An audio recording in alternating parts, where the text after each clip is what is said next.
तो आज हम लोग पढ़ेंगे चैप्टर 10 मैथ का, है ना, क्लास 10 का जो है, जिसका नाम है सर्कल वृत्त, है ना। और इसमें वो सारे क्वेश्चन का ही हम बात करेंगे जो एग्जाम में आता है ना, और वो इम्पोर्टेंट क्वेश्चन बस, है ना। ठीक है, तो देखिएगा, सबसे पहले आपको कुछ कॉन्सेप्ट जानना पड़ेगा इस चैप्टर में, है ना। वो कॉन्सेप्ट क्या है, ध्यान रखिएगा। एक होता है हमारे पास छेदक रेखा। कौन सा रेखा? छेदक रेखा, है ना। और एक होता है हमारे पास कौन सा? स्पर्श रेखा। कौन सा रेखा? स्पर्श रेखा। ठीक है, इन दोनों को समझना है। यह हमारे पास कोई एक वृत्त है। अब हो क्या रहा है कि कोई एक ऐसा रेखा है जो वृत्त को छेदते हुए निकल जा रहा है, वृत्त को छेदते हुए निकल जा रहा है। जैसे मान लीजिए ऐसे एक रेखा है जो कि वृत्त को छेदते हुए निकल गया, है ना। तो इसको हम लोग कौन सा रेखा बोलेंगे? छेदक रेखा। अच्छा, छेदक रेखा में कितने आपको देखने मिलेगा बिंदु वृत्त पर? तो 2 बिंदु। छेदक रेखा में कितने बिंदु बनते हैं? वृत्त पे 2 बिंदु बनते हैं, है ना। आप ऐसे देख सकते, कोई भी छेदक रेखा पार करेंगे तो देखेंगे 2 बिंदु पे टच होगा वृत्त का, है ना। ठीक है, तो ये हो गया छेदक रेखा, समझ में आया? ठीक है, जो वृत्त को छेदते हुए निकल रहा है उसको छेदक रेखा बोलते हैं। एक होता है स्पर्श रेखा।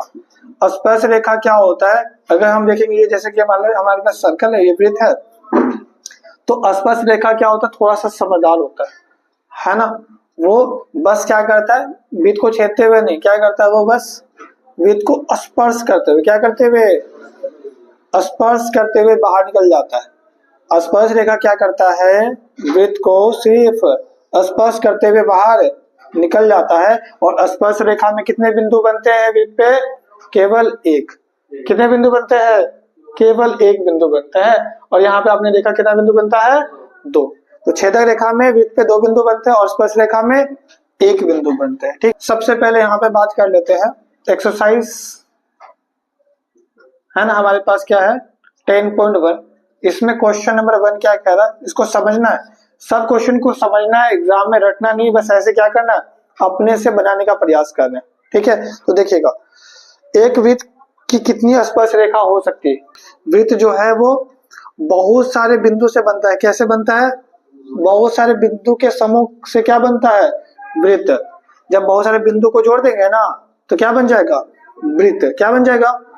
तो अगर हम बात करें, ये एक वृत्त है, इसमें कितने बिंदु होते हैं? बोलना है अनंत बिंदु होते हैं। तो अगर हर एक बिंदु में एक स्पर्श रेखा बनता है, हर एक बिंदु में कितने स्पर्श रेखा बनते हैं? तो वृत्त पे तो अनंत बिंदु है, वृत्त पे तो अनंत बिंदु है, तो कितने स्पर्श रेखा बनेंगे? अनंत बनेंगे। तो वृत्त पे जब अनंत बिंदु, चूंकि हम ये समझते हैं कि वृत्त जो है बहुत सारे बिंदुओं से मिलकर के बना है, वृत्त जो है वो बहुत सारे बिंदुओं से मिलकर के बना है। तो वृत्त पे तो बहुत सारे बिंदु है, तो इस बिंदु से एक स्पर्श रेखा खींचा जा सकता है, इस बिंदु से एक स्पर्श रेखा, इस बिंदु से एक स्पर्श रेखा। तो ऐसे हम देख सकते हैं, जब अनंत बिंदु तो अनंत स्पर्श रेखा हो सकता है। तो वृत्त पे कितने स्पर्श रेखा हो सकते हैं? तो बताना है अनंत। कितने हो सकते हैं? अनंत हो सकते। तो इसका आंसर लिखना है अनंत, है ना। अनंत होते, कितने होते हैं?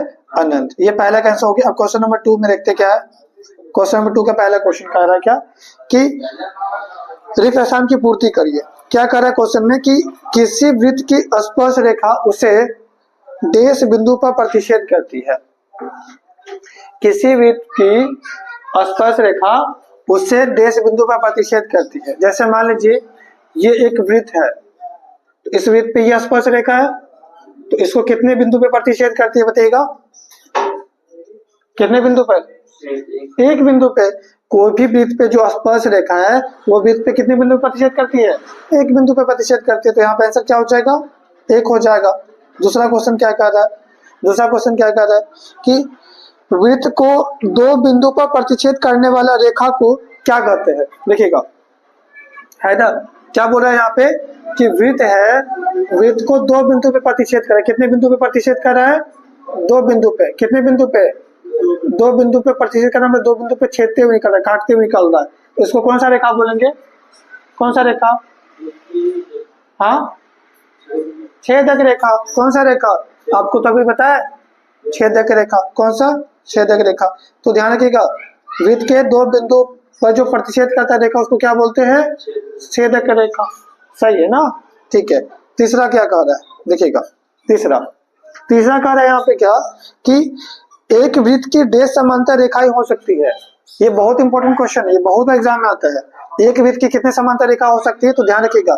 जैसे हमारे पास एक वृत्त है तो एक वृत्त पे जो समांतर रेखा हम खींच सकते हैं ना, जैसे मान लीजिए एगो ऐसे खींच दिए और एगो ऐसे, तो एक वृत्त पे कितना समांतर रेखा खींचा जा सकता है, तो दो। कितना बोलिएगा, दो।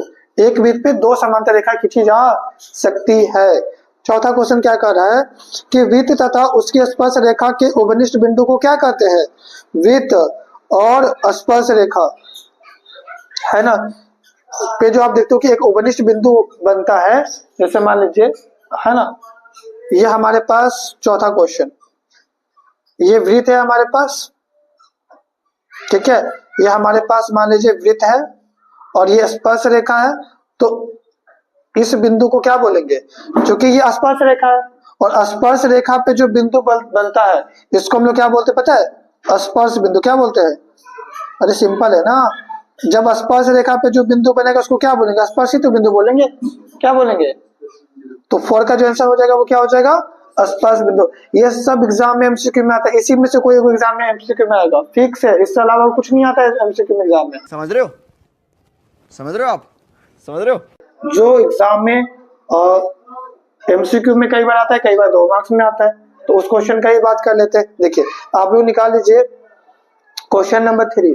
कौन सा क्वेश्चन, क्वेश्चन नंबर 3 10.1 का क्वेश्चन नंबर 3 में क्या है, पहले तो एक वृत्त दिया हुआ है ना, उसका केंद्र क्या है, वो क्या केंद्र है, वो केंद्र है ना, और क्वेश्चन में देखेंगे तो त्रिज्या दिया हुआ है, त्रिज्या कितना दिया हुआ है, 5 सेंटीमीटर।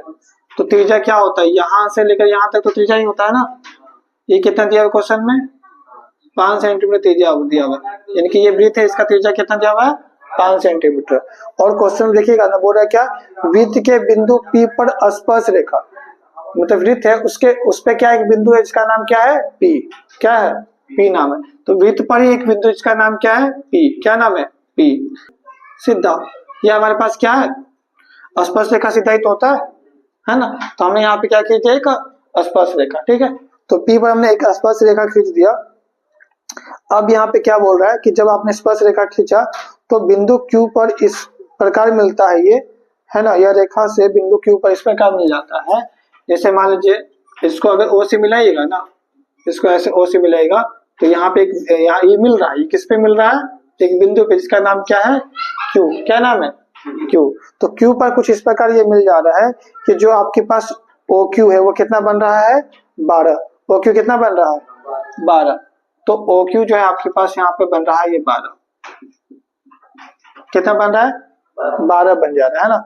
OQ जो आपका बन जा रहा है यहाँ पे 12, और आपका यहाँ पे क्या निकालना है, आपको PQ निकालना है, हमें ये निकाल के देना, ठीक है।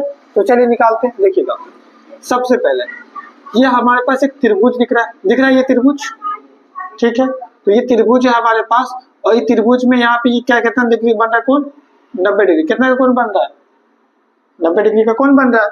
तो ये जब 90 डिग्री का जो कोण बन रहा है ना, ये वाला कोण, ठीक है, तो हम यहाँ पे ये समझते हैं कि यहाँ पे जो कौन सा फॉर्मूला लग जाएगा, पाइथागोरस। कौन सा फॉर्मूला लग जाएगा, अच्छा एक बात बताओ, सबको पता होगा वैसे, 90 के सामने वाला को क्या बोलते हैं, 90 के सामने वाला को क्या बोलते हैं, H बोलते हैं। अच्छा ये जो एकदम सीधा डंडी जैसा खड़ा है इसको क्या बोलते हैं हम लोग, P, है ना। नीचे वाला को क्या बोलते हैं, B बोलते हैं ना। तो हम लोग के पास फॉर्मूला क्या होता है कि ये जो है बड़ा वाला है, तो ये दो छोटा वाला को जोड़ देंगे तो ये बड़ा वाला बन जाएगा, ये फॉर्मूला होता है ना। तो आपको अगर ये दिया बड़ा वाला, ये वाला, ठीक है ना, ये बड़ा वाला आपके लिख लीजिए यहाँ पे, क्या आपके पास OQ है, क्या है OQ। तो ये जो बड़ा वाला है ये कैसे आता होगा, जब आप ये छोटा वाला और ये छोटा वाला को क्या करते होंगे, जोड़ देते होंगे, यानी कि QP में क्या जोड़ देते होंगे, OP को, किसको जोड़ देते होंगे। अच्छा एक और स्टेप क्या बोले थे यहाँ पे, सब में क्या लगाइएगा, स्क्वायर, सब में लगाइएगा स्क्वायर। ये हम लोग जानते हैं कैसे, तो बोलेगा बाय पाइथागोरस थ्योरम से, बाय PGT। क्या बोलेंगे, by PGT, by Pythagoras theorem से। पाइथागोरस प्रमेय से जो हम लोग ये जानते हैं कि ये होता है, ठीक है। अब आपको आगे क्या करना है, जो जो दिया हुआ उसको लिखिए, है ना।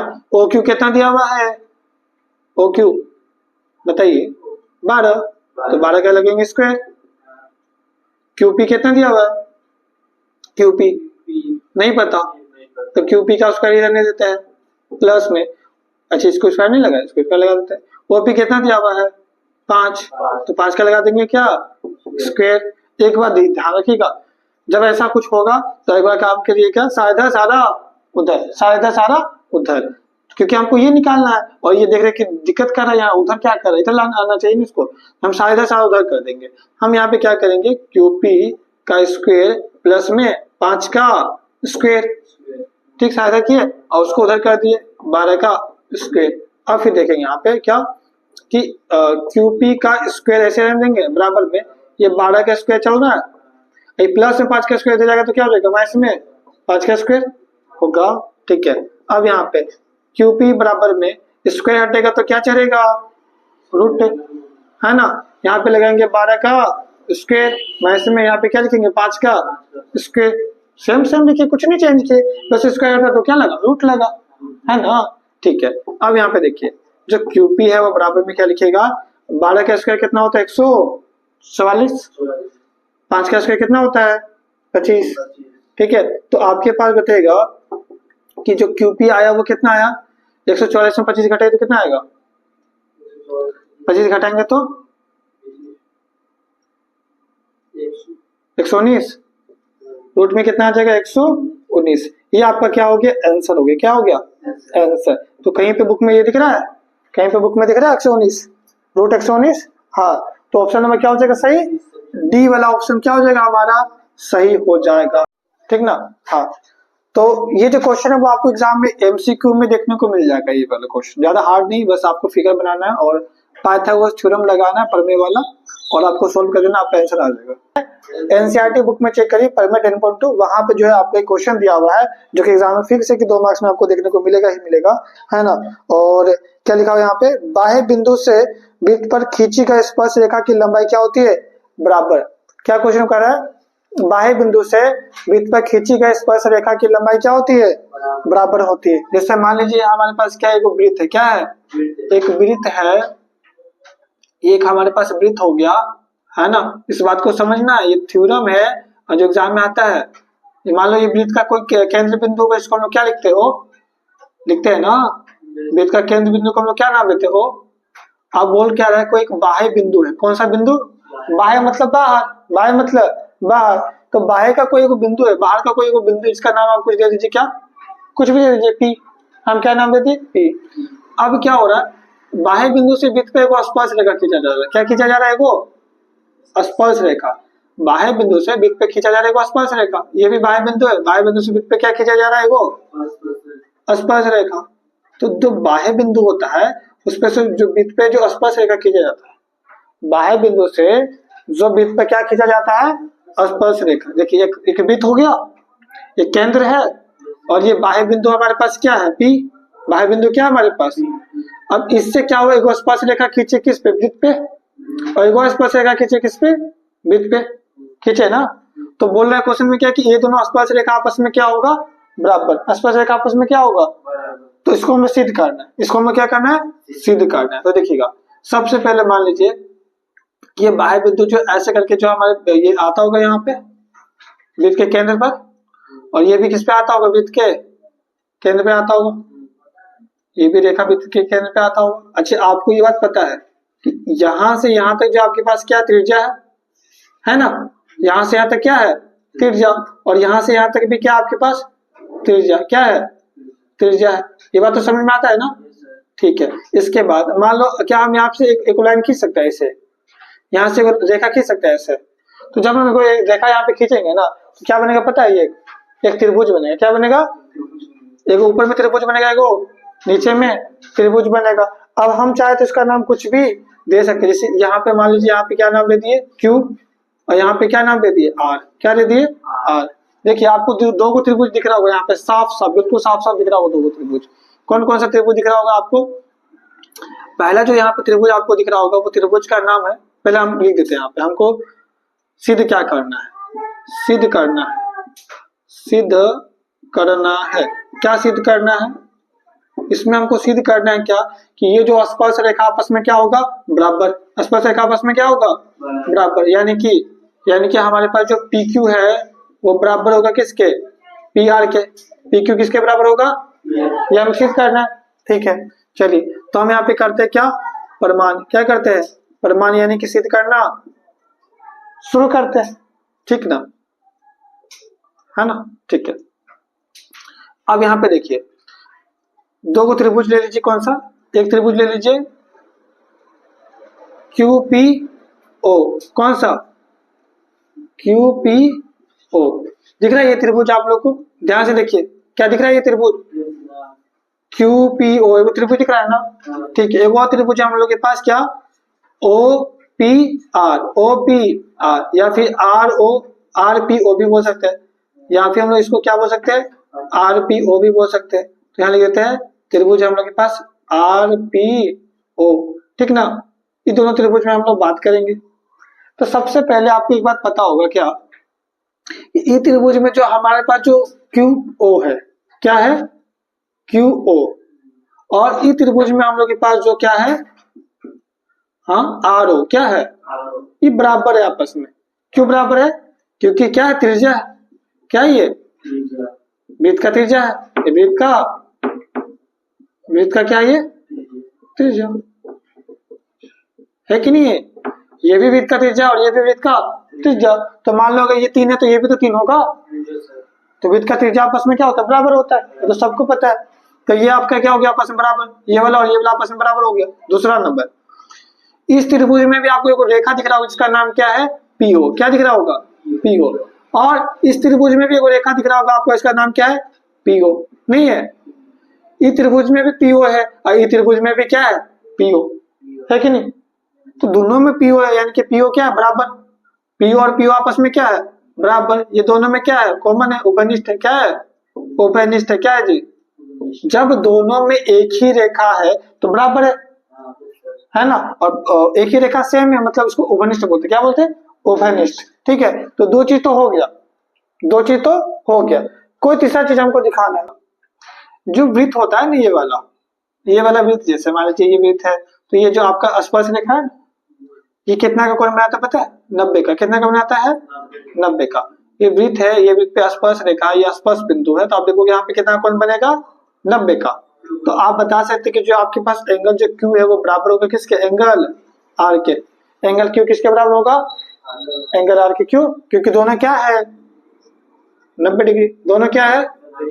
तो इस तरह से आप देखेंगे कि आपके पास जो त्रिभुज है वो कौन सा, त्रिभुज कौन सा, तो बोलिएगा क्यू पी ओ सर्वांग समरूप हो गया, कौन से त्रिभुज के, आर पी ओ के, कौन से त्रिभुज के, आर पी ओ के। कौन से रूल से हुआ था, कौन से रूल से हुआ था, देखिए कौन से रूल कैसे पता करेंगे तब, तो जैसे मान लीजिए ये आपके पास क्या है, 90 है, ठीक ना, तो 90 के सामने वाला एच होता है, एच होता है ना, तो कर्ण मिल गया, कर्ण मिल गया, एगो 90 भी मिल गया और एगो भुजा भी मिल गया।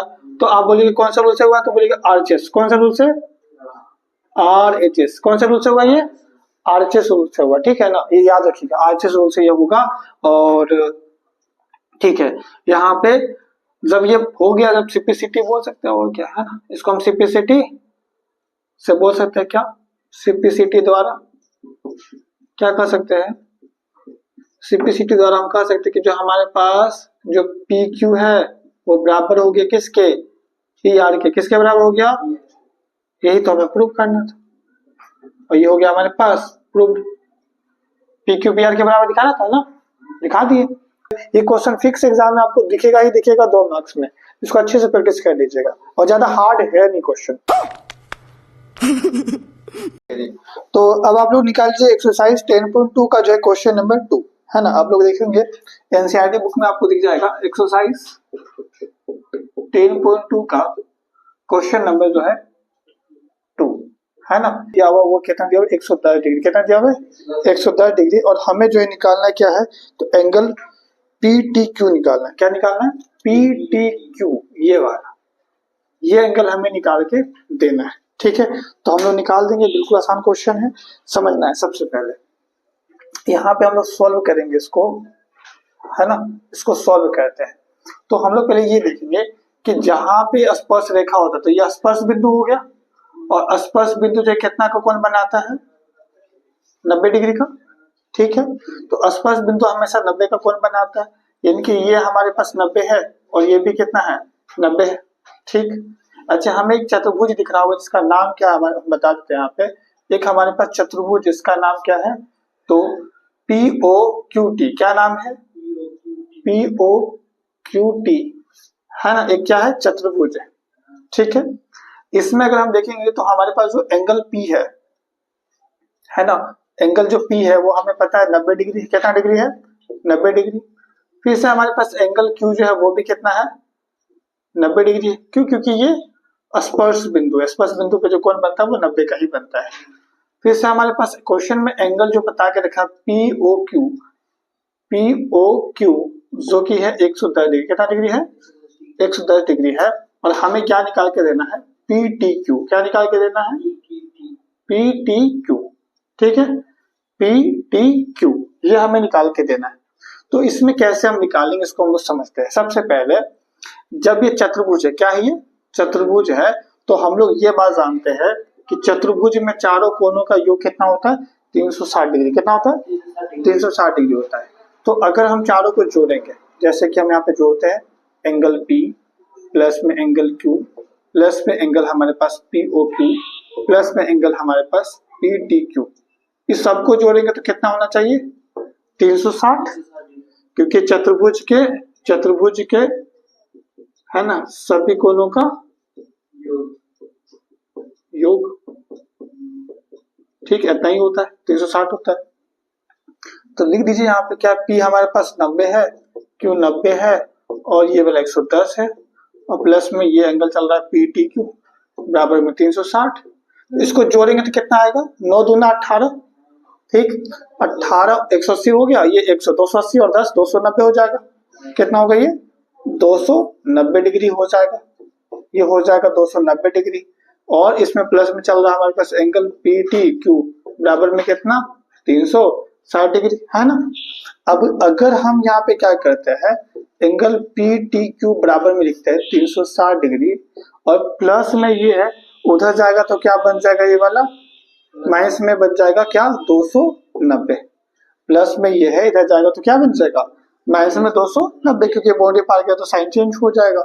ठीक है, अब यहाँ पे हम इसलिए देख सकते हैं कि जो हमारे पास जो एंगल PTQ आएगा जो कि कितना आएगा घटाएंगे तो 70 आएगा, कितना आएगा 70, ठीक, ये आंसर हो गया। ये आसान क्वेश्चन, कुछ नहीं करना, बस यहाँ पे हमें ध्यान रखना कि एक चतुर्भुज है ना, इसमें हमें क्वेश्चन में ये तो दिया हुआ था, हमें ये निकालना था, क्योंकि हम ये जानते हैं कि ये हमारे पास जब स्पर्श बिंदु है तो यहाँ पे 90 का कोण बनेगा, यहाँ पे कितना का कोण बनेगा 90 का कोण बनेगा, ठीक है, और ये 110 है ही, सब मिला के 360 होता है। इसको जोड़े तो हम देखें कि हमारे पास 290 हुआ, इसको जब उधर भेज दिए तो घटा दिए तो आ गया 70, ठीक, यही करना है बस। यहाँ पे क्वेश्चन 3 क्या कर रहा है, यदि एक बिंदु P से O केंद्र वाला किसी वृत्त पर PA और PB स्पर्श रेखा परस्पर 90 का कोण में झुका हुआ है, तो यहाँ पे एंगल POA किसके बराबर होगा वो बताना है ना। ध्यान रखना है कि क्वेश्चन में जो एक केंद्र बोला जिसका नाम है O, है ना, क्या केंद्र बोला है O केंद्र वाला एक वृत्त है, O केंद्र वाला एक वृत्त है, O केंद्र वाला। अब इसमें कह रहा है क्या कि यदि एक बिंदु P जो है वो वृत्त पर है, ठीक है ना, यदि एक बिंदु P से O केंद्र वाले किसी वृत्त पर PA और PB स्पर्श रेखा खींचा गया है ना, यानी कि स्पर्श रेखा हम ये समझ में आ गया हमें कि जब स्पर्श रेखा एक PA हो रहा है और एक PB हो रहा है तो हमें सिंपल समझना है कि यहीं से ऐसे कोई रेखा ऐसे जा रहा होगा स्पर्श रेखा, और ये बिंदु जो हमारे पास क्या होगा P होगा, क्या होगा तभी तो ये PA बन रहा होगा और ये वाला PB बन रहा होगा, है ना, तभी तो बनेगा। तो ये बिंदु यानी कि बाहर में होगा P वाला, तो PA ये बनाएगा स्पर्श रेखा और PB ये बनाएगा स्पर्श रेखा, तो PA और PB कुछ स्पर्श रेखा बन रहा है ना। और क्वेश्चन में बोला क्या ऐसा बना हुआ है और ये जो कोण 80 डिग्री पर झुक रहा है, कितना पे झुक रहा है ये कोण 80 डिग्री को 80 डिग्री पे ये बन रहा है ऐसा कोण, तो हमें निकाल के देना है क्या कि एंगल POA कितना होगा, एंगल POA कौन सा एंगल निकाल के देना है, ए वाला एंगल निकाल के देना है, POA कितना होगा ये वाला, है ना, ये एंगल हमें निकाल के देना है, समझ में आ गया। इजी क्वेश्चन है। ठीक है, तो सबसे पहले यहाँ पे देखेंगे, यहाँ पे क्या हमारे पास स्पर्श बिंदु है, तो यहाँ पे कितना का कोण बनेगा 90 का। यहाँ पे स्पर्श बिंदु, तो यहाँ पे कितना कोण बनेगा 90 का। ठीक, ये तो फिक्स रहता है ना। बचा क्या हमारे पास, ये वाला निकालने का, निकाल देंगे हम लोग। ठीक है, तो सबसे पहले यहाँ पे ये बताना है सॉल्यूशन यहाँ पे करते हैं। क्वेश्चन नंबर 3, कितना नंबर है, क्वेश्चन 3 का है क्वेश्चन, क्या है ना। तो सबसे पहले यहाँ पे सोल्व करते हैं, सॉल्यूशन देखिएगा। यहाँ पे क्या करेंगे हम लोग, चतुर्भुज का नाम क्या है हमारे पास, चतुर्भुज का नाम क्या है, तो PAOB, क्या नाम है, P या फिर APBO, जो भी बोलना है बोल सकते हैं हम लोग, है ना। AOBP भी बोल सकते हैं ना, कुछ भी बोल सकते हैं यहाँ पे अपने से मर्जी से, बस चतुर्भुज का नाम बताना है। तो हम यहाँ लिख देते हैं APB और क्या है O है, क्या है APBO, APBO। इसमें अगर हम देखेंगे APBO में तो हमें यहाँ पे क्या क्या दिख, APBO में दिख रहा है ना। इसमें हमें क्या क्या चीजें दिख रहा है, सबसे पहले कि हमारे पास एंगल P कितना दिया हुआ 80 डिग्री। ठीक, इसके बाद एंगल A कितना दिया हुआ हमारे पास, एंगल A 90 डिग्री। फिर से हमारे पास एंगल B कितना दिया हुआ है 90 डिग्री। हमें क्या निकालना है, एंगल AOB, क्या निकालना है, यही तो निकालने बोला है क्वेश्चन में, क्या निकालने बोला है, POA,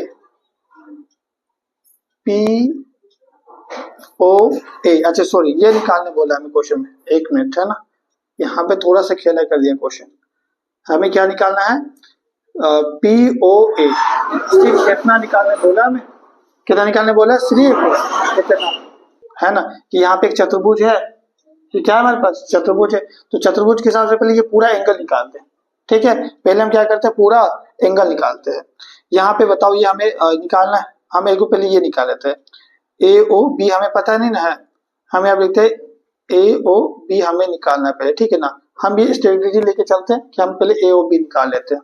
ठीक, AOB निकालते हैं पहले, देखो यहाँ पे, तो सबसे पहले यहाँ पे लिखेंगे क्या कि एंगल P प्लस में एंगल A प्लस में एंगल B और प्लस में एंगल AOB, सबको जोड़ेंगे तो कितना होगा 360 डिग्री, कितना होगा 360 डिग्री। अब ये क्यों हम बोल रहे हैं, तो हम यहाँ पे बोलेंगे कि चतुर्भुज के सभी कोणों का योग, है ना, 360 डिग्री होता है।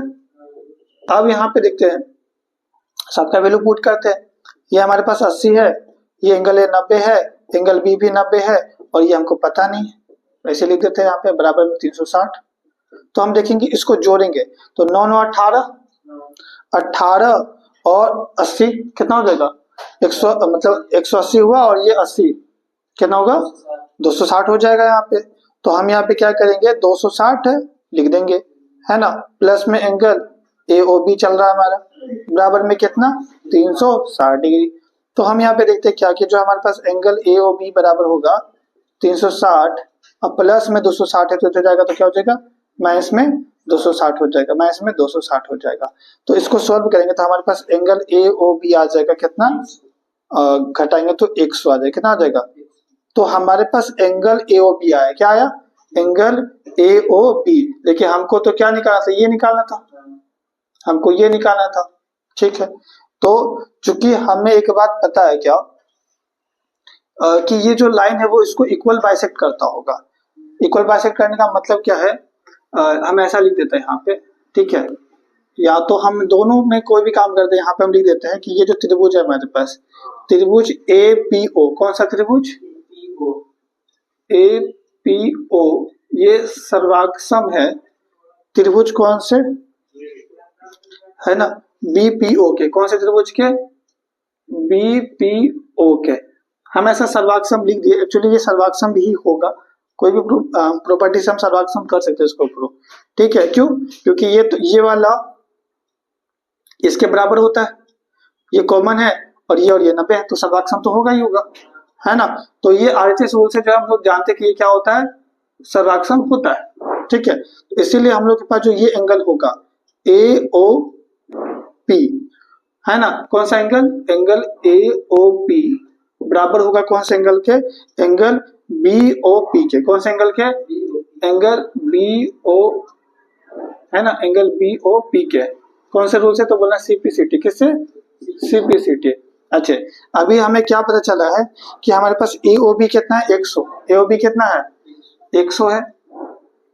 अच्छा, एओबी कैसे बनता होगा, ये वाला पूरा ए कैसे बनता होगा, तो इन दोनों को जोड़ के, इन दोनों को जोड़ के, यानी कि एंगल एओपी में हम लोग एंगल जोड़ देंगे, कौन सा, बीओपी, है ना, तो ये बड़ा वाला एंगल बन जाएगा, एओबी बन जाएगा। ये एंगल में ये एंगल जोड़ देंगे तो ये बड़ा वाला एंगल बनेगा ना, ठीक, तो ये बड़ा वाला एंगल बनेगा, और ये बड़ा वाला एंगल का जो वैल्यू है हमारे पास कितना है, 100 है, कितना है, 100, ठीक ना। तो हम यहाँ पे लिख सकते हैं कि ये जो हमारे पास एओपी है वो इसके बराबर है बीओपी के, तो यहाँ लिखते हैं एओपी प्लस में ये बीओपी को हम लोग लिखते हैं एंगल एओपी, बराबर में यहाँ लिख देंगे 100। तो हम यहाँ पे देखेंगे कि ये दो को एंगल एओपी बन जाएगा और बराबर में यहाँ पे 100 चल रहा है, और ये जो है दो जो है गुना में तो भाग में जाएगा, एंगल एओपी बराबर में 100 और भाग में आ जाएगा, दो काटेंगे तो कितना आ जाएगा, ये 50 आ जाएगा, कितना आ जाएगा, तो एंगल एओपी हमारे पास आ जाएगा 50 डिग्री, कितना आ जाएगा, 50 डिग्री। ये दोनों क्वेश्चन जो इंपॉर्टेंट क्वेश्चन है, समझना है इसको अच्छे से, ठीक है। तो चलिए अब आप लोग यहाँ देख सकते हैं क्वेश्चन नंबर जो 8 हम लोग का एनसीईआरटी बुक में क्या क्वेश्चन कर रहा है ना, देखिएगा आप लोग क्वेश्चन भी पढ़िएगा आप लोग अपना बुक में। एक वृत्त के परिगत एक चतुर्भुज जो है ABCD खींचा गया है, और सिद्ध कीजिए, यहाँ पे आकृति भी दिया हुआ है 10.12 में, सिद्ध कीजिए कि AB प्लस CD बराबर होगा AD प्लस BC के, है ना। तो यहाँ पे देखिए हम क्या करते हैं, एगो वृत्त खींच लेते हैं, ठीक ना, एगो वृत्त खींच लिया ऐसे, ठीक ना, एगो वृत्त खींच लिया हम यहाँ पे। अब क्या है कि इसी के परिगत जो एगो यहाँ पे चतुर्भुज बनाया गया है ना, ठीक है, ऐसे मतलब ये टच करते हुए, ऐसे कुछ वृत्त पे टच करते हुए क्या बनाया गया, एगो चतुर्भुज, क्या बनाया गया, एगो चतुर्भुज बनाया गया, वृत्त को ऐसे टच करते हुए, ऐसे टच करते हुए, है ना, एगो चतुर्भुज बनाया गया। थोड़ा सा टच नहीं हो रहा है, इसको हम टच करवा देते हैं, ठीक है, ऐसे करके वृत्त को टच करते हुए एगो चतुर्भुज बनाया गया, सही है। इसको और टच करवा देते हैं हम, है ना, ये हो गया, वृत्त को टच कर रहा है सारा, है ना, ठीक है। तो देखो टच यहाँ पे वो कर रहा है, फिर यहाँ कर रहा है, फिर यहाँ कर रहा है, और फिर यहाँ, 4 जगह टच कर रहा है ना, ठीक है। तो एक काम करते हैं, यहाँ पे हम सबका नाम ले देते हैं, है ना, जैसे ये हमारे पास एक चतुर्भुज है, इसका नाम लेते हैं A B C, ये D है हमारे पास, ठीक है। इसका नाम लेते हैं यहाँ पे P Q R S, ठीक है। जहां जहां पे टच किया था उसका PQRS नाम दे दिए, और ये हमारे पास चतुर्भुज टच का नाम क्या दे दिए, ABCD, ठीक। सीधे यहाँ पे ये करना है कि AB प्लस जो आपका CD है, देखिए हमें सिद्ध करना है, यहाँ पे लिखेंगे हमें सिद्ध करना है, सिद्ध करना है, ठीक है। तो आखिर सिद्ध क्या करना है हमें, वो देखना है। AB प्लस CD बराबर होगा, नहीं AD प्लस BC के, AD plus AB plus CD किसके बराबर होगा, AD प्लस BC के, है ना। ऐसे हमें सिद्ध करें, जैसे हम यहाँ पे लिखते हैं कि ये हमारे पास AB है और CD कहाँ पे हमारे पास, ये CD है ना, AB और CD को जोड़ेंगे तो वो बराबर होगा AD और BC के, है ना, ऐसे हमें दिखाना है, ठीक है। तो एक काम करते हैं, प्रूव करने यहाँ स्टार्ट करते हैं। तो यहाँ पे लिखेंगे प्रमाण, प्रमाण। सबसे पहले हम लोग एक थ्योरम पढ़े थे, वो थ्योरम क्या था वो फिर से बता देते हैं। जैसे ये हमारे पास एक वृत्त है, ठीक, और ये स्पर्श रेखा है, ये कौन सा रेखा है, स्पर्श रेखा। तो हम देखे थे किसी भी वृत्त पर जो है जो स्पर्श रेखा होता है वो आपस में क्या होता है, बराबर होता है, स्पर्श रेखा आपस में बराबर होता है। तो अगर मान लेते हैं कि ये बाह्य बिंदु है, ये क्या है, बाह्य बिंदु है, और तो ये हम देखेंगे तो ये स्पर्श रेखा नहीं हुआ, AB जो AQ जो हमारे पास स्पर्श रेखा हुआ AQ, और यहाँ पे AP भी स्पर्श रेखा हुआ। अगर A बाह्य बिंदु तो ये स्पर्श रेखा, ये भी स्पर्श रेखा, तो दोनों आपस में बराबर होना चाहिए, ठीक है। तो ये हम लोग जानते हैं। हमें अब लिखेंगे क्या है, A क्या है, एक बाह्य बिंदु, A क्या है, बाह्य बिंदु है, A बाह्य बिंदु है ना। जब A बाह्य बिंदु है तो हम बोल सकते हैं कि जो AP है वो बराबर होगा, AP किसके बराबर होगा, AP जो है वो बराबर होगा हमारे पास AQ के, है ना।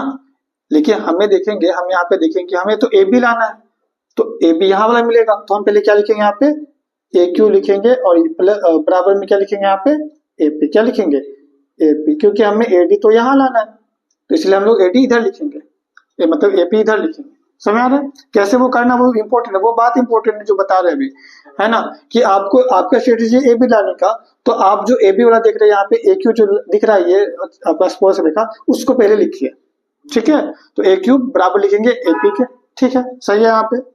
इसके बाद A स्पर्श रेखा हो गया। अब हम बात करते हैं D हमारे पास क्या है, D एक बाह्य बिंदु, कौन सा बिंदु है, बाह्य बिंदु है। अगर D बाह्य बिंदु है तो पहले B में ही आते हैं ना, A के बाद हम B में आते हैं। B हमारे पास क्या है, एक बाह्य बिंदु, B हमारे पास बाह्य बिंदु है ना। तो हमें तो AB का काम है, तो हम क्या करेंगे, इसको लेंगे पहले, ठीक है, इधर वाला इसको लेंगे। यहाँ पे लिखेंगे कि जब ये बाह्य बिंदु है तो जो हमारे पास BQ है, क्या है हमारे पास, वो बराबर होगा किसके, तो BR के होगा, क्योंकि ये बाह्य बिंदु, तो ये वाला आपस में बराबर होगा, ठीक है। तो BQ जो है किसके बराबर होगा, BR के, ठीक। इसके बाद अब हमारे पास बाह्य बिंदु क्या है, C क्या है हमारे पास, इसको इक्वेशन 1 मानेंगे, इसको समीकरण 2 मानेंगे, है ना। यहाँ पे लिखेंगे C हमारे पास क्या है, बाह्य बिंदु, क्या है, बाह्य बिंदु है, C हमारे पास बाह्य बिंदु है, ठीक है। तो हम यहाँ पे कह सकते हैं क्या, जब C बाह्य बिंदु, ये C बाह्य बिंदु है, ठीक है। हमें अगर देखेंगे तो हमें CB किधर चाहिए, CB किधर चाहिए, है ना, CB किधर चाहिए, हमें इधर चाहिए। तो एक काम करेंगे, जो हम लोग यहाँ पे लेंगे CR, वो इधर लेंगे, है ना, और CS इधर लेंगे, ठीक। तो जब C बाह्य बिंदु है तो जो हमारे पास जो CS है बराबर होगा क्या, CR के, ठीक। ये कौन सा समीकरण हो जाएगा, 3 हो जाएगा, ठीक। उसी प्रकार जब हमारे पास ये O केंद्र, ठीक है, हाँ, जब हमारे पास D क्या होगा, बाह्य बिंदु, D क्या होगा, बाह्य बिंदु। जब D बाह्य बिंदु होगा तो हम कहेंगे कि जो D बाह्य बिंदु है ना हमारे पास, ठीक है, और हमको AD चाहिए किधर, AD चाहिए इधर, तो हम क्या करेंगे, ये जो DP है उसको उधर लेके चलेंगे, है ना। तो हाँ, DS बराबर लिखेंगे DP, बात समझ आ रहा है, DS बराबर लिखेंगे DP। ये कौन सा समीकरण हो जाएगा हमारे पास, चौथा समीकरण हो जाएगा, ठीक है। अब हमारा क्या काम बनता है, जितना भी समीकरण है सबको जोड़ेंगे, है ना, ठीक है। समीकरण 1, 2, 3 और 4 को जोड़ने पर, 1, 2, 3 और 4 को जोड़ने पर इधर वाला सारा जोड़ते हैं अपना, है ना, ठीक है। यहाँ पे जोड़ते हैं, AQ प्लस में क्या है हमारे पास, BQ प्लस में क्या है हमारे पास, CS प्लस में क्या है हमारे पास, DS है ना, बराबर में उधर क्या चल रहा है, AP प्लस में BR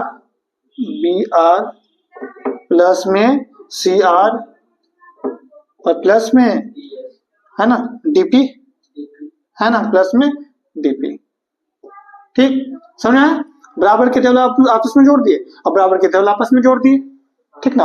अब यहाँ पे क्या करेंगे, देखेंगे, ये दोनों को जोड़ेंगे, AQ और BQ को जोड़ेंगे, किसको, AQ और BQ को जोड़ेंगे तो AB बनेगा, AB लिख दिए, ठीक।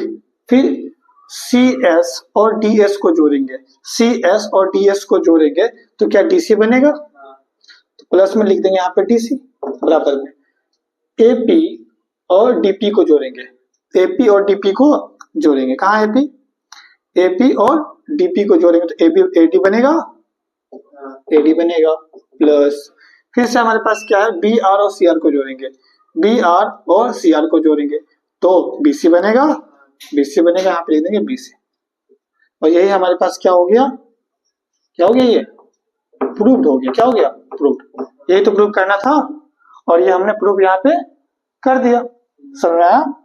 एक क्वेश्चन जो क्वेश्चन नंबर हम लोग के पास अगर देखोगे तो यहाँ पे कह रहा है क्या, 11 नंबर में क्या है ना कि हमें बताना कि ये समांतर चतुर्भुज सिद्ध करना है, क्या सिद्ध करना है, समांतर चतुर्भुज। क्वेश्चन नंबर 11 में हमें समांतर चतुर्भुज सिद्ध करना है, तो वो भी बता देते, प्रोसेस सेम रहेगा, यहाँ पे सब कुछ सेम करना है, क्योंकि एग्जाम में दोनों में से कोई फिक्स क्वेश्चन दिखेगा ही दिखेगा। तू समझा, हाँ, नहीं तू समझा नहीं, 8 आएगा या 11 आएगा। अब प्रोसेस क्या है, सेम है, प्रोसेस में कोई चेंज नहीं। देखो यहाँ पे क्या सिद्ध कीजिए कि वृत्त के परिकर समांतर चतुर्भुज समचतुर्भुज है ना।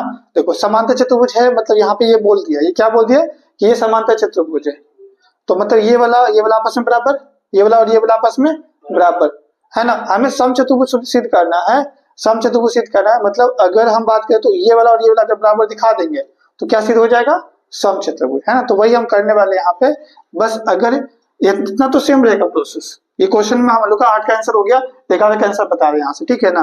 थोड़ा सा चेंज क्या करना है, यहाँ पे लिख देना है, यहाँ पे लिख देना है क्या दिया है, क्या दिया है यहाँ पे लिखेंगे, दिया है लिखेंगे कि हमारे पास जो चतुर्भुज है वो कैसा है, समांतर चतुर्भुज है। कैसा चतुर्भुज है ना, ABCD, है ना, एक समांतर चतुर्भुज है। ये कौन सा क्वेश्चन का बता रहे हैं, 11 का बताया, तो ध्यान रखना है ना, 11 का आंसर बताया है ना, ठीक है। ये समांतर चतुर्भुज है, और तो हम यहाँ पे बोल देंगे कि जो हमारे पास AB है वो बराबर होगा किसके, DC के, है ना, और जो हमारे पास AD है होगा वो, ये तो AB है हमारे पास, और जो AD होगा वो किसके बराबर होगा, तो AB बराबर होगा BC के, ठीक, AD BC के बराबर होगा।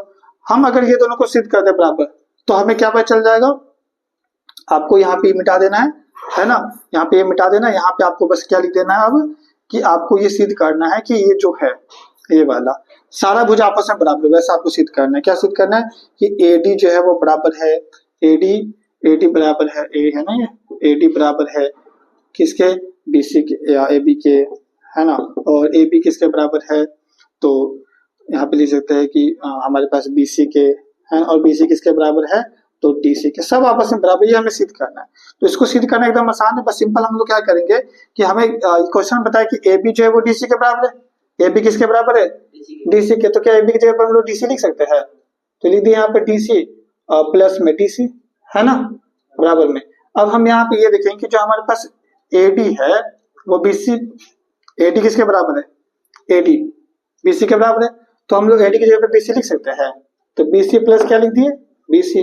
तो यहाँ पे देखेंगे तो 2 गो DC बन गया, और बराबर में यहाँ पे 2 गो BC बन गया, तो 2 कट जाएगा, तो यहाँ पे लिख देंगे DC बराबर में क्या, BC, क्या लिख देंगे, DC बराबर में BC। और इस तरह से हम लोग यहाँ पे लिख देंगे, एक लाइन और यहाँ पे आपको लिख देना है कि इस तरह से आपका प्रूफ हो जाता है क्या, कि जो AD है वो बराबर है AB के और BC के और DC के, है ना, ये आपका प्रूफ हो गया। बस इतना करना है ना, आपका चैप्टर खत्म हो गया, इससे एग्जाम में क्वेश्चन बनेगा नहीं, खत्म, bye bye, tata, good bye.